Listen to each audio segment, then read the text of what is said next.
کجا شد عهد و پیمان را؟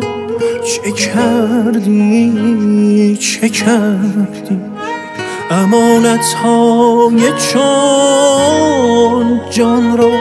چه کردی چه کردی چرا کاهل شدی در عشق بازی؟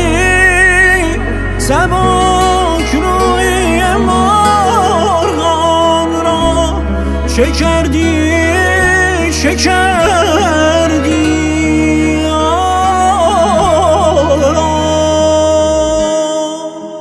صد نامه فرستادم، صد راه نشان دادم، یا راه نمیدانی یا نامه نمیخوانی نمیخوانی.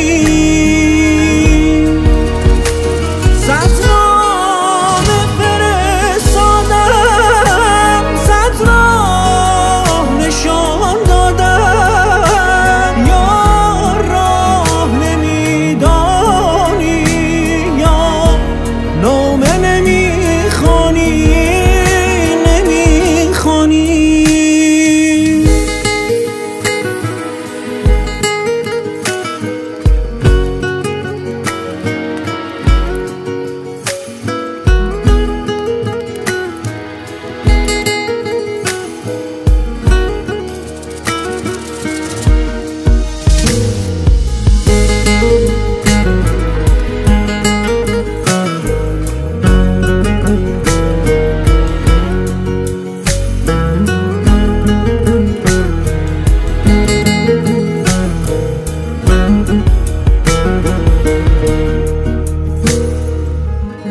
تو رو با من نهدی بود ز اول،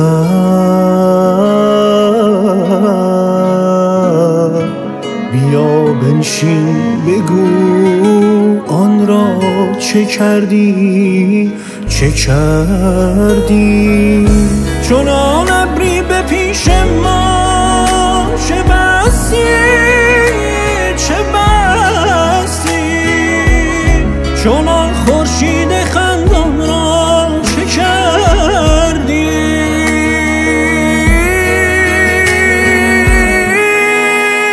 صد نامه فرستادم،